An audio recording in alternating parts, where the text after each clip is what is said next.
My son cut off all communication with me for 13 years until he found out I was a newly minted millionaire. Then he appeared at my front door with suitcases and his wife. "As your son, I have a right to a piece of this," he said. "We are moving in here. You have too much space anyway." I smiled and did what I should have done a long time ago. His audacity hit me like a freight train. Michael was standing in my entryway with his designer luggage and that arrogant smile I remembered all too well. 13 years of silence. And that was his big reunion speech. If you are watching this, please subscribe and tell me where you are watching from. My name is Emily, and this is my story. I suppose I should explain how we got here. How my own son could plant himself at my door after more than a decade treating me as if I were already dead and demanding a share of a fortune he had just found out about. But first let me tell you what happened next, because there are moments worth savoring. I smiled at Michael and his wife Jessica, who hung back a little as if she expected me to start throwing things. Smart woman. "Well," I said with a voice steady as granite, "isn't this interesting?" Michael's confidence faltered for just a second. He did not expect calm. He expected the desperate, grateful mother he had abandoned all those years ago. "Mom, we have been thinking," he started, but I held up my hand. "Michael, honey," I said, using the same tone I used when he was 5 and had painted the living room wall with a permanent marker.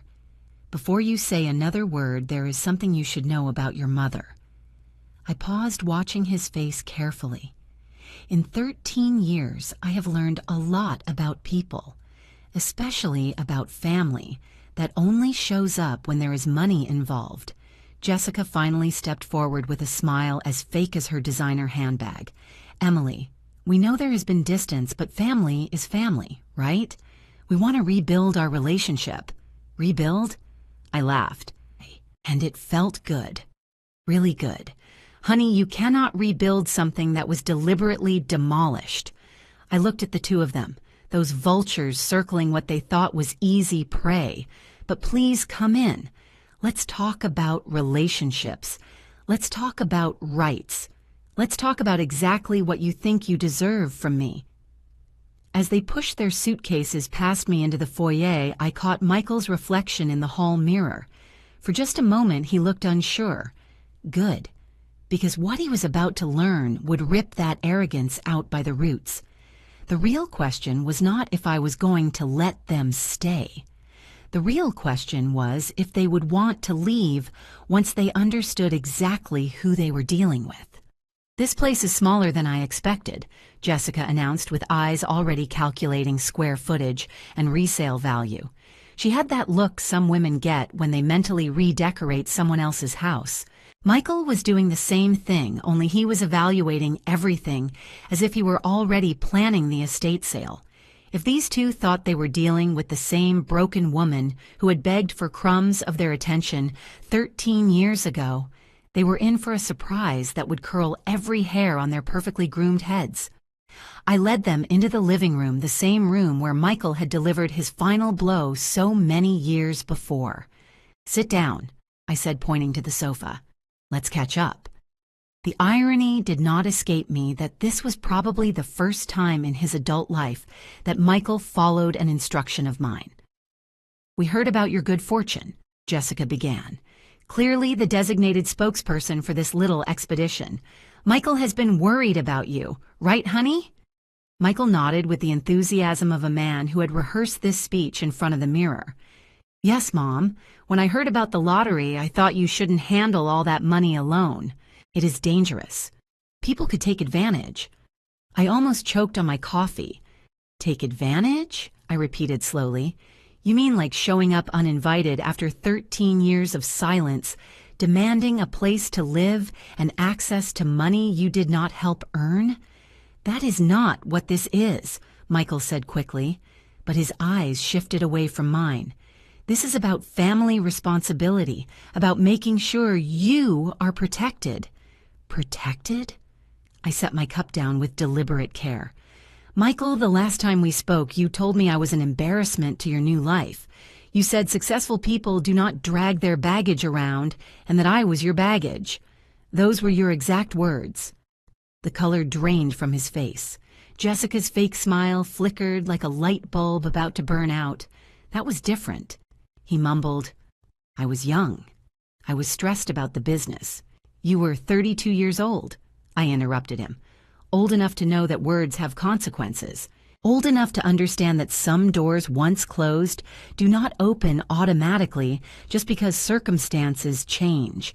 Jessica intervened with a voice sweet as honey and a calculated concern. Emily, we all say things we regret when we are under pressure. What matters is that we are here now, ready to be a family again. Ready to be a family again? That was rich coming from a woman who had helped orchestrate my exile from their lives. I looked at those two people sitting in my living room and I felt something I had not experienced in years. Absolute control. They needed something from me, which meant for the first time in our relationship, I held all the cards. Tell me, I said, leaning back in my chair.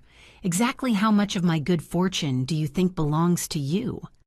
Michael and Jessica exchange that look married couples share when they are about to attack as a team. I had seen it before when they were systematically cutting me out of their lives. The difference was that this time I recognized it for what it was, a strategy meeting in real time. It is not about rights, Michael said, trying to sound sincere and hovering dangerously close to pathetic. It is about family obligation, about making sure this money doesn't change you or make you vulnerable to the wrong people. The wrong people? I repeated. You mean people like my own son and daughter-in-law who disappeared the moment they decided I was no longer useful to them? Jessica's mask slipped for just a second, revealing something sharp and calculating underneath. Emily, we understand you are hurt, but we are talking about your future, about your security. This money could last you the rest of your life if it is managed correctly. Managed correctly? I said. By whom? By you two? The same people who couldn't send me a birthday card for over a decade? Michael shifted uncomfortably in his seat. We have been busy building our lives, our careers. We had to focus on our priorities. And now I am a priority again. How convenient. I stood up and walked to the window, looking out at the garden. Tell me about those lives you have been building, about that focus on priorities. I am curious to know how that has worked out for you. The silence behind me stretched long enough for me to know I had hit a nerve. When I turned around, Michael was looking at his hands as if they held the secrets of the universe. We've had some stumbling blocks, Jessica admitted with her voice tighter now. The market has been complicated. Michael's consulting business has been slower than expected. Stumbling blocks? I nodded. Is that what we are calling it? Because from what I have heard through mutual acquaintances, yes, I still have friends in this town. Your stumbling blocks include maxed out credit cards, a second mortgage, and a business that exists mostly on paper. Michael's head snapped up. How do you know those things? Michael, you cut me out of your life, not out of my city. People talk, and they have been talking for years. I sat back down, enjoying how both of them seemed to shrink into the sofa. They told me about the failed partnerships, the bad investments, the lifestyle you couldn't actually afford. And they also told me something interesting about why you really ended our relationship 13 years ago. Jessica's face went pale. What do you mean? I mean the real reason you decided I was an embarrassment. It had nothing to do with success or baggage or all that nonsense you told me. I smiled, and it felt like the first genuine smile I had worn in years. It was about the inheritance you thought your father's wealthy Uncle Robert was going to leave you. The same uncle who made it very clear he did not approve of people who were not capable of taking care of their own mother. The expression on Michael's face told me everything. Exactly. You threw me in the trash because you thought Uncle Robert would leave you his money if you proved you were independent, successful, and free of family burdens. I leaned forward. And how did that plan work out for you? Michael's face went through several shades of red before settling on a sickly gray. Jessica, to her credit, tried to keep her composure, but I could see her frantically recalculating the plan they had put together in the car. Uncle Robert left his money to the animal shelter, Michael whispered. Everything. Every single dollar? I asked, not trying to hide my satisfaction. Wow. Turns out he had very strong opinions about people who abandon their elderly parents for money. Who would have guessed? Jessica was the first to find her voice again. That is ancient history, Emily. What matters is the future. What matters is family, supporting each other in hard times. Family supporting each other. I rolled those words around in my mind as if I were tasting a fine wine. How interesting coming from you, I said. Remind me, Jessica, at what exact moment did you start considering me family? Because I remember perfectly well that at your housewarming party, you referred to me as Michael's burden. She flinched. You were not supposed to hear that. But I heard it, I replied. That, and several other comments equally revealing about how much better your lives would be once you resolved the issue of the mother. I stood up again and walked to the shelf where I kept my family photos.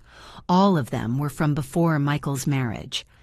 I spent 13 years wondering what I had done wrong. 13 years thinking I had somehow failed as a mother. I picked up a photo of Michael on his college graduation day with his arm around me, both of us smiling from ear to ear. But I didn't fail, did I? I said softly. I raised a kind, considerate, generous son. The failure was what happened after he met you. That is not fair, Michael protested weakly. Fair? I turned to face them both. You want to talk about what is fair? Fair would have been a conversation before cutting off all contact. Fair would have been honesty about your true intentions. Fair would have been treating your mother like a human being and not like a problem that needed to be managed. We made mistakes, Jessica said, her voice sharpened by rising desperation. But we are here now. We want to fix things. Fix things? I repeated. With my money? It is not about the money, Michael insisted, but his voice lacked conviction. Oh, really? I said. Then let's do a little experiment.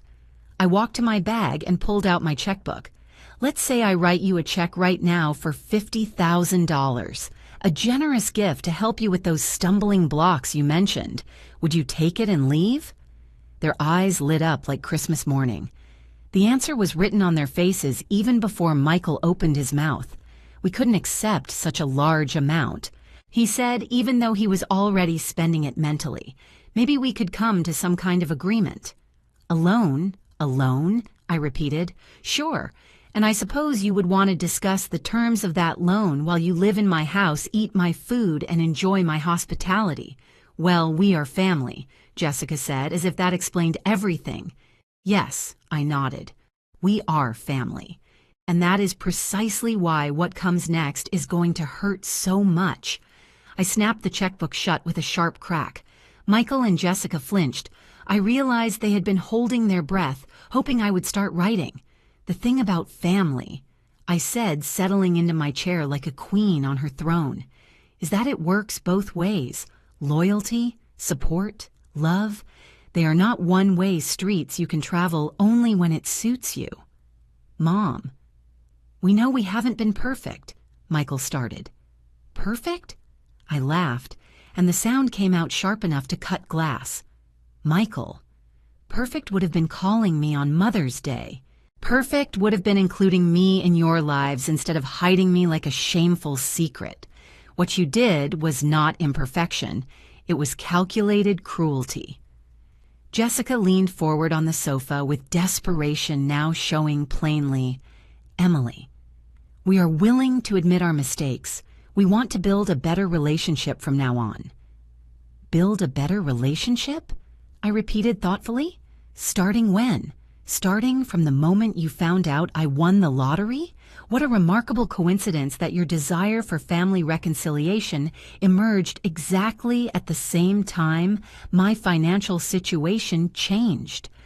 Michael had the decency to look ashamed, but Jessica was made of tougher material. People change, Emily. People grow. We are not the same people we were 13 years ago. You are right, I said. You are not the same people. You are older, you are deeper in debt, and you are more desperate. But fundamentally, you are exactly who you have always been. I stood up and walked to the window again, not because I needed to see the garden, but because I wanted them to sweat while I spoke. Do you want to know what I did with my time during these 13 years, while you were building your important lives and prioritizing your careers? Neither of them answered, but I could feel their attention like heat on my back. I learned things. I took courses. I read books. I made new friends. I discovered that I am actually quite smart when there is no one telling me I am a burden. I turned to look at them. I also learned about investments, about financial planning, about how to protect assets from people who might try to take advantage. Michael's face went carefully blank. What do you mean? I mean, I didn't win the lottery and stuff the money under a mattress, Michael. I hired professionals, good professionals, the kind who specialize in protecting people with money from relatives with questionable motivations. You hired lawyers? Jessica said, and her voice went flat. Among others. I replied, I hired financial advisors, estate planners, and even a private investigator. I smiled, seeing their horrified expressions. You would be surprised how much a motivated person can learn about someone's financial situation when they have the resources to find out. You investigated us? Michael's voice cracked on the last word. I investigated everyone, Michael. Friends, distant relatives, charities, investment opportunities. When you suddenly have considerable wealth, you learn very quickly that everyone wants something from you. I returned to my chair, but I didn't sit down. The difference is that most people are honest about their intentions. Jessica's mask had completely disappeared now, replaced by something harder and more calculating. What exactly are you saying? I am saying that showing up here with your suitcases demanding space in my house and access to my money after 13 years of treating me like I was already dead was a mistake. Finally, I sat down, taking the time to arrange my skirt, lift my coffee cup, and look at both of them with absolute calm. I am saying that if you think I am the same woman you threw away so many years ago, you are about to be very disappointed. The silence between us stretched like a tight wire. Michael looked like he was about to vomit. Jessica seemed to be calculating escape routes, but I wasn't done with them, not even close. The grandfather clock in the hall chimed 3 times, and I realized we had been sitting there for over an hour. Time flies when you are watching other people's carefully constructed plans crumble in real time. So, I said, setting the empty coffee cup on the table, let's talk about what you really want. Not this nonsense about a family reunion. Not the alleged concern for my well-being. Let's have an honest conversation about why you are really here. Michael opened his mouth, probably to unleash another rehearsed speech about family and concern, but I held up my hand. Before you answer, let me share some of the interesting information my investigators uncovered. I reached into the drawer of the side table and pulled out a manila folder. Did you know that people's financial records become quite accessible when you know where to look and have the right professionals asking the right questions? Jessica's eyes locked onto the folder as if it were a snake about to strike. For example, I continued opening the file. I learned that you have been living beyond your means for almost 5 years. The consulting business, Michael says, is just going through a slow period, hasn't had a legitimate client in 8 months. He couldn't know something like that. The same way I know about the 3 credit cards you have maxed out the loan you took out using the car as collateral, and the second mortgage on your house, on which you are already 2 months behind. I pulled out a sheet of paper. The same way I know you have been borrowing money from Jessica's parents, telling them it is to expand the business, when in reality, it is just to keep the lights on. You had no right, Jessica whispered, but there was no real anger in her voice. Just the hollow sound of someone who had been caught. I had no right? I laughed, and this time it was a genuinely amused laugh. Honey, I had every right the moment you decided to show up at my door making demands. In the business world, they call that due diligence, something you might have learned if either of you had ever run a successful business. Michael slumped in his chair like a deflated balloon. We are in trouble, okay? We are in serious trouble. But that doesn't change the fact that you are my mother. That has to mean something. Yes, I replied. It does mean something. It means the reason I am going to give you a chance. Exactly one. Be honest with me, I said. Drop the theater. Stop the manipulation and tell me exactly what you need and why. They looked at each other, some kind of silent communication passing from one to the other. Finally, Michael straightened up and held my gaze. We are going to lose everything, he said quietly. The house, the cars, probably the money from Jessica's parents, too. We owe around $500,000 and we have no way to pay it. $500,000? I repeated. That is quite a deep hole you dug for yourselves. We made bad investments, Jessica added. Michael's partner took most of the capital and disappeared. When we realized what had happened, it was already too late. For the first time since they had arrived, they sounded like they were telling the truth. It didn't spark compassion in me, but it did spark curiosity. And you thought showing up here with demands and suitcases was your best strategy to get help. We thought, Michael said slowly, that if we presented it as a family reunion as wanting to spend time with you, it would be easier than admitting we needed money. Easier? I asked. For whom? Michael had the decency to look ashamed. For us. We thought it would be easier for us. Finally, a moment of true honesty. It was almost refreshing. Good, I said, closing the folder and pushing it aside. Now we are getting somewhere. $500,000. I repeated, letting the figure float in the air like smoke from a fire. That is quite an achievement. The debt. Michael winced. We know how it sounds. Do you really? I replied, because it sounds like two people who made a series of catastrophically bad decisions and are now looking for someone else to pay for them. I leaned back in the chair. Tell me about this partner who supposedly stole your money. Mark Stevens, Jessica said quickly. He was Michael's roommate in college. They founded the consulting firm together 5 years ago. Mark Stevens. I repeated, pulling out my phone. The funny thing about having good investigators, Michael, is that they tend to be very thorough.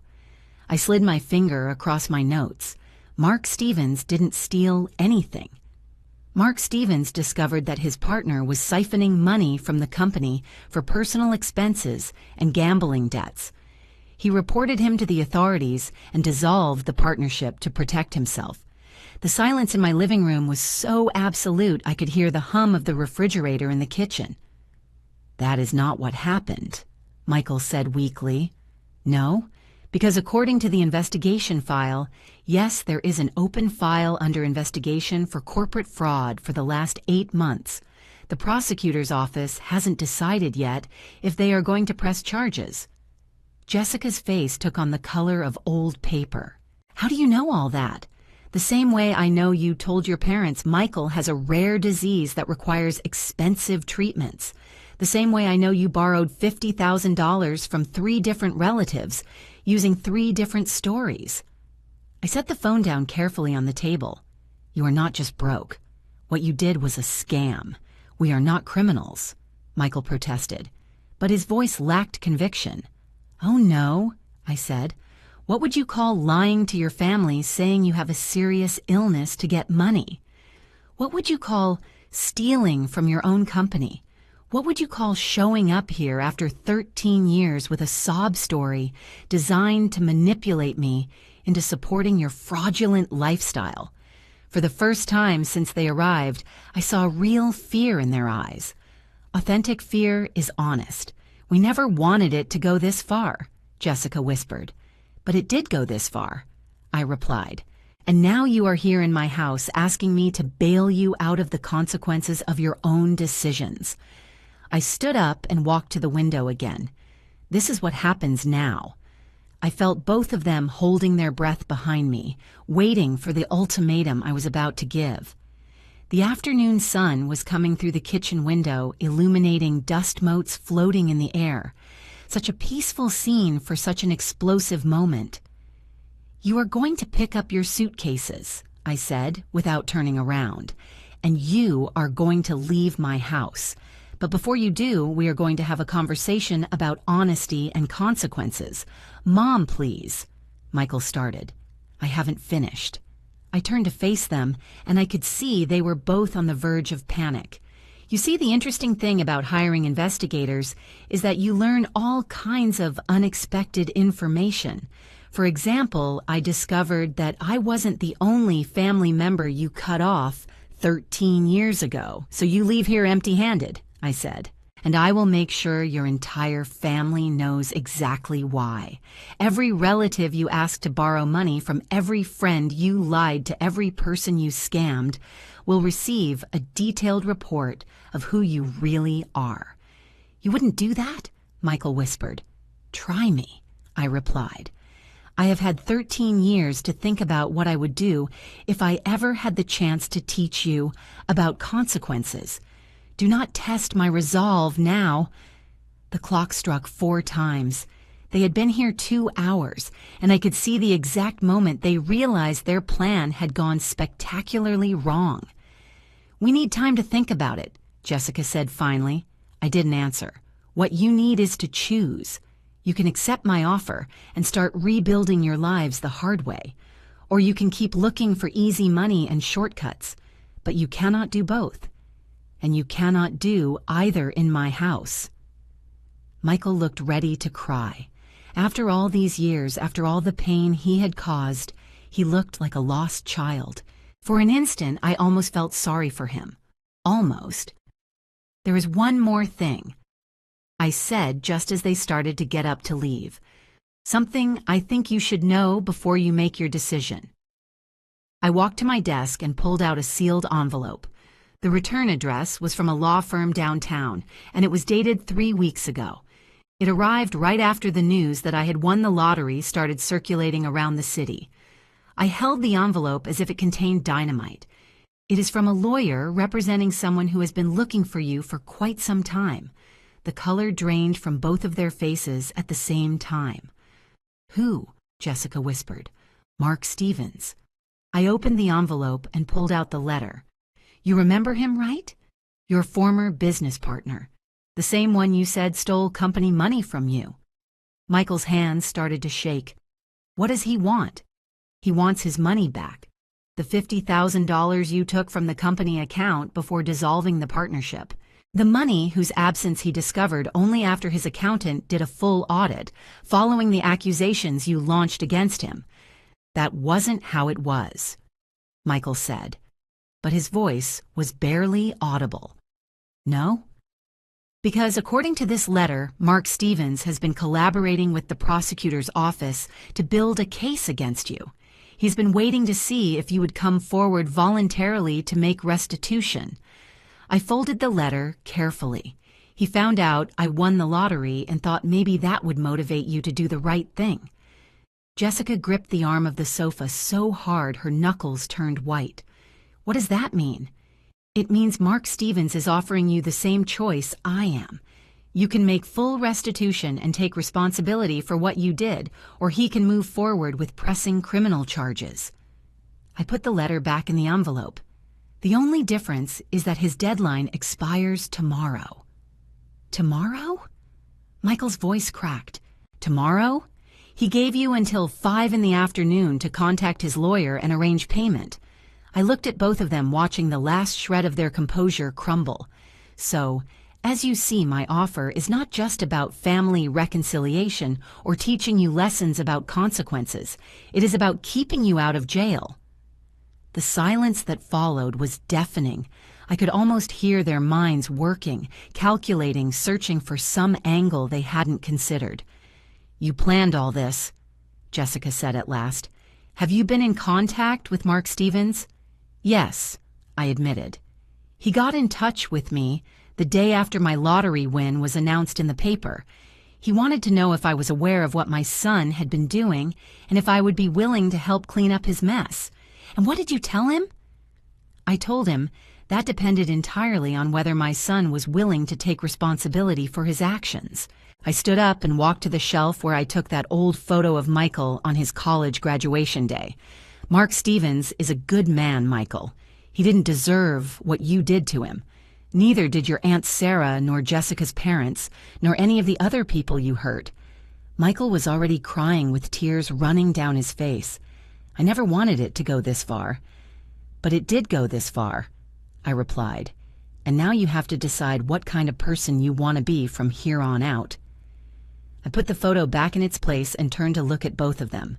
You can accept my help and Mark Stevens' mercy work hard to fix things and maybe save a small part of your integrity. Or you can keep running, keep lying, keep looking for easy solutions to problems you created yourself. Some choice, Jessica murmured. It is the only choice that matters, I said, the choice to be honest. Finally, they looked at each other, and I could see 13 years of bad decisions weighing on their shoulders. The next morning, I sat at my kitchen table with my coffee and the newspaper waiting. Mark Stevens had given them until 5 in the afternoon, but I had a feeling they would call much sooner. People facing the possibility of going to prison rarely sleep well. The phone rang at 8:47 in the morning. Mom. Michael's voice sounded like he hadn't slept all night. We accept your conditions, all of them. Both of you? Yes. Jessica agrees too. We want to make things right. I put down my coffee cup and leaned back in my chair. Michael, before I transfer any money or make any calls for you, I need you to answer one question. Honestly. Okay. If I hadn't won the lottery, if I was still just your mother, with no money living in a small apartment, would you have ever called me? Would you have tried to rebuild our relationship? The pause stretched so long, I actually thought the call had dropped. No, he said finally. Probably not. I had too much shame for what I had done, too much pride to admit I was wrong, and too much fear that you wouldn't forgive me. It was the first completely honest thing he had said since he showed up at my door. It hurt, but it was also exactly what I needed to hear. Thank you for telling me the truth, I said. Now I have something to tell you. What? I forgive you. Not because you are sorry now, not because you are in trouble and need help, but because holding on to anger for 13 years was poisoning me more than it was you. I picked up my coffee again, surprised to see my hands were steady. I forgive you, Michael. But forgiving you doesn't mean trusting you. Trust has to be earned back, and that is going to take time. I understand. Do you really? Because earning trust back means years of consistent behavior. It means therapy, hard work, and proving you have changed, not just promising you will. I understand, he repeated. And this time I believed him. Good. I will call the lawyer this morning and Mark Stevens this afternoon. You and Jessica need to be at their respective offices before the end of the business day today. I paused looking at my garden where the first spring flowers were starting to open. And Michael? Yes. This is your last chance. If you mess this up, if you lie again, if you try shortcuts or hurt anyone else I care about, you will be on your own forever. I know. After hanging up, I sat in my kitchen for a long time, thinking about second chances and the difference between forgiving and allowing abuse. Some people would say I was too hard on my son, that family should stay together no matter what. But those people never spent 13 years wondering what they had done wrong, never felt the particular pain of being discarded by their own child, never had to completely rebuild their sense of identity after being told they were worthless. I learned something important in those 13 years. Love without boundaries is not love. It is just fear disguised in nicer clothes. My phone vibrated with a text message. It was from my sister Sarah. Heard through the grapevine that Michael showed up. How did it go? I replied, typing. He is getting a second chance. Whether he deserves it or not remains to be seen. And you? How are you? I looked around my house, my refuge, the life I had built after losing everything I thought was important. The life where I made my own decisions, set my own boundaries, and never again had to beg for a place at a table that should have always been mine. I am very well, I typed.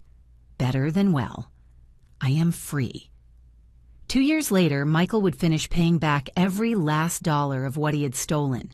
Jessica would discover she was actually quite good at managing a small business when she wasn't trying to get rich overnight. And I would wake up every morning in my own house living my own life, finally understanding what it meant to be truly wealthy. It had nothing to do with lottery numbers and everything to do with never again accepting less than I deserved. The money was nice, though. Thanks for listening. Don't forget to subscribe and feel free to share your story in the comments. Your voice matters.